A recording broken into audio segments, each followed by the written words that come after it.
안녕하세요. 하루 필수 말씀 충전 하필 큐티 조종환입니다. 오늘 함께 나눌 하나님 말씀은 전도서 8장 9절에서 17절까지 말씀입니다. 나는 이 세상에서 벌어지는 모든 일을 살펴보다가 이 세상에는 권력진 사람 따로 있고 그들에게 고통받는 사람이 따로 있다는 것을 알았다. 이렇게 학대자와 또 착취당하는 자들이 따로 있다는 것을 계속 이야기하고 있습니다. 나는 악한 사람들이 죽어서 무덤에 묻히는 것을 보았는데, 그런데 사람들은 장지에서 돌아오는 길에 그 악한 사람들을 오히려 칭찬합니다. 또 다른 곳이 아니라 바로 그 악한 사람들이 평소에 악한 일을 하던 바로 그 성읍에서 사람들은 그를 칭찬합니다. 우리가 생각하기에 악인들은 권선징악에 따라서 징벌을 당해야 할 것 같은데, 오히려 여기에서 악인들이 칭찬받게 되는 이 상황이 전도자는 의아하게 살펴보고 있습니다. 이것이 말도 안 되는 일이라고 생각을 하는 것 같죠. 이렇게 학대당하는 자와 착취당하는 자의 이런 연결고리는 이 학대자를 겸손하고 겸허하게 되돌이켜서 하나님의 질서 안에 들어오게 만들어야 되는데, 그러려면 이 학대자들에게 벌이 내려지는 그런 징벌이 있어야 되는 거겠죠. 그런데 여기에서 이 악인에 대한 징벌은 일어나지 않고 악인이 오히려 칭찬받게 되는 결말을 가지고 온다면 누가 이 악을 버리고 선한 길로 되돌아올 수 있겠어요? 이제 그런 이야기를 하고 있는 겁니다. 이런 것을 보고 듣노라면 허탈한 마음을 가눌 길이 없다라고 이야기합니다. 또 이제 우리가 지난 본문들과 함께 연결을 해볼 수 있는 것은 하나님의 때에 또 하나님의 방법으로 일하고 계시는가 하는 질문에서 사람들이 왜 악을 서슴지 않고 저지르는가, 왜 죄를 짓는가, 악한 일을 하는데도 바로 벌이 내리지 않기 때문이다. 하나님의 때가, 이 심판의 때가 곧바로 지금 당장 이루어나야 될 것 같은데, 그런 권선징악의 일들이 바로 이루어져야 할 것 같은데 그렇지 않다는 거예요. 이 벌이 지연되고 일어나지 않는 것처럼 보이는 겁니다. 악한 사람이 100번 죄를 지어도 그는 여전히 살아 있습니다.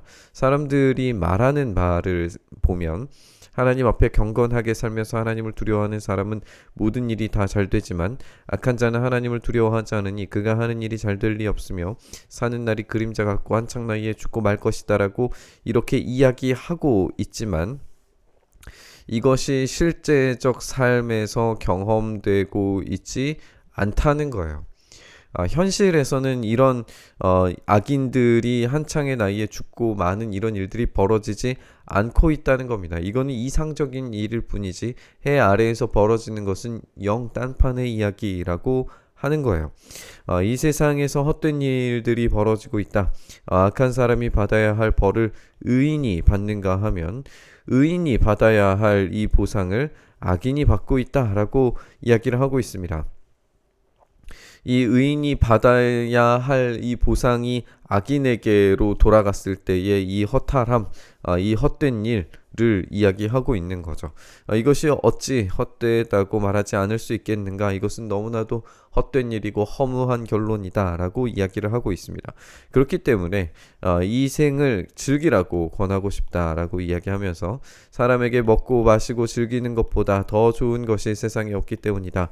그래야 이 세상에서 일하면서 하나님께 허락받은 한평생을 사는 동안에 언제나 기쁨이 사람과 함께 있을 것이다 라고 이렇게 이야기하고 있습니다. 그러나 여기에서 이 세상에서 일하면서 하나님께 허락받은 이 생 동안에 기쁨과 즐거움이 가득 찰 것이다 라고 하는 것은 오늘의 본문에 의하면 역설적인 이야기입니다. 그렇게 살 수 없다라는 이야기인 거죠. 이 생을 즐기라고 권하고 싶지만, 이 의인으로서 인생을 즐길 수 있는 것이 아니라 의인이든지 악인이든지 그 누가 인생을 즐길 수 있는지 아무도 모른다는 거예요.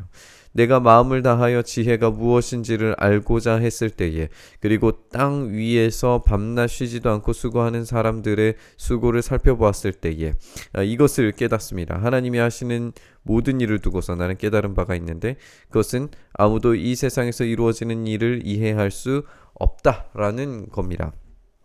오늘 이 본문에서 하나님이 하시는 모든 일을 과연 이 땅 해 아래에서의 지혜가 모든 것을 다 관찰할 수 있는가? 라고 질문해 본다면 여기에서는 회의적인 답변을 내릴 수밖에 없을 거예요. 그러나 이제 하나님께서 하시는 모든 일에 대해서 이 세상에 이루어지는 일을 제대로 이해할 수 없다라고 고백하는 것은 정답입니다. 그는 제대로 하나님께서 일하시는 방법의 때에 대해서 모든 것을 다 알 수 있는 그런 지혜는 전무합니다. 오히려 하나님께서 하시는 일에 대해서 모른다, 이해할 수 없다라고 이야기하는 것이 적절한 반응입니다. 그 뜻을 찾아보려고 아무리 애를 써도 사람은 그 뜻을 찾지 못할 뿐이고 혹지에 있는 사람이 안다라고 주장할지도 모르지만 그 사람도 정말 그 뜻을 알 수는 없을 것이다. 지혜라고 하는 것이 하늘 위에서 내려오는 지혜가 아닌 이상 이 땅의 그 어떤 정말의 그 뜻, 하나님의 때와 그 방법에 대해서 정확하게 알고 반응할 수 있는 사람은 존재하지 않습니다. 여기에 이 의인과 악인의 갈등, 의인은 여전히 고통받고 있는 것 같고 악인은 여전히 잘 살고 있는 것 같은 이런 모순적 세계에서 하나님은 과연 살아계시는가 전도자는 질문하고 있습니다. 우리는 아무것도 알 수 없다라고 이야기하는 전도자의 답변에 귀를 기울여야 합니다. 이 세상에서 답을 찾으려고 이 세상에서 어떤 선과 악에 대한 기준점을 찾고 그것에 대한 판단의 근거를 하나님의 때와 하나님의 방식을 알고 그것을 놓고 행동하고 그것을 놓고 어떤 우리의 인간적 노력과 방식으로 하나님의 일들을 끌어올 수 있다라고 자만하고 착각하는 것은 대단히 잘못된 방식이라는 걸 우리가 생각할 수 있습니다. 하나님은 그 주권에 따라서 악인들을 그냥 내버려 두시기도 하시고 악인들에게 고통을 가하시는 것처럼 보여지기도 합니다. 그러나 우리는 우리의 시각, 우리의 제한적인 지혜 안에서 하나님의 그 거대하신 일하심들을 다 알 수 있는 방법이 전무합니다. 우리는 하나님의 일하심에 대해서 모른다라고 그렇게 이야기할 수밖에 없습니다. 그러면 우리의 무지는 절대적인 비관으로 빠지게 되는 이런 허무주의적 결론에 도달할 수밖에 없는가?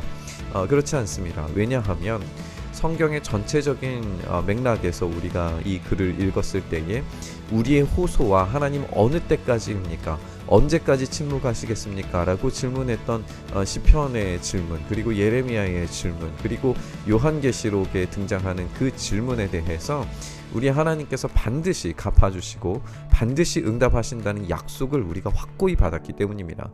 전도자는 이 본문의 말씀을 통하여서 모든 것을 알 수 없다라고 결론 내리고 모든 것이 허무하다라고 그렇게 결론 내리지만 전도자는 예수 그리스도의 완성된 미래를 보지 못했을 뿐입니다. 그렇다면 오늘의 이 본문 또한 우리가 반대로 이 반면 교사로서 받아들여서 우리는 알 수 없지만 하늘의 놀라운 지혜 그 자체이신 예수 그리스도께서 보여주신 참된 지혜에 따라서 우리의 억울함과 우리의 호소를 갚아주실 그 날이 반드시 곧 온다라는 사실을 확고하게 붙잡으며 믿음으로 온전히 서야 될 줄 믿습니다. 이렇게 오늘 이 본문 말씀 묵상하면서 이 착취의 시대, 억압의 시대, 학대의 시대에도 여전히 하나님께서 우리를 향하여 귀를 여시고 눈을 여시고 바라보고 계시고 우리를 신원하실 날이 곧 온다는 사실을 우리가 믿음으로 고백하면서 우리 기도의 자리에 나아갔으면 좋겠습니다. 주님, 세상은 이 인생의 허무 가운데로 달려가지만 우리는 믿음을 가지고 주님께서 완성하실 날을 기다리고 고대하며 나아갑니다. 주님, 오셔서 우리의 억울함을 갚아주시고 하나님의 일하시는 그 놀라우신 은혜의 역사를 우리의 삶으로 우리의 온 마음을 다하여 경험할 수 있도록 주여 은혜 더하여 주시옵소서. 이렇게 우리 가운데 일하시기를 간절히 소망하며 우리 주님 예수님 이름으로 기도드리오나이다. 아멘.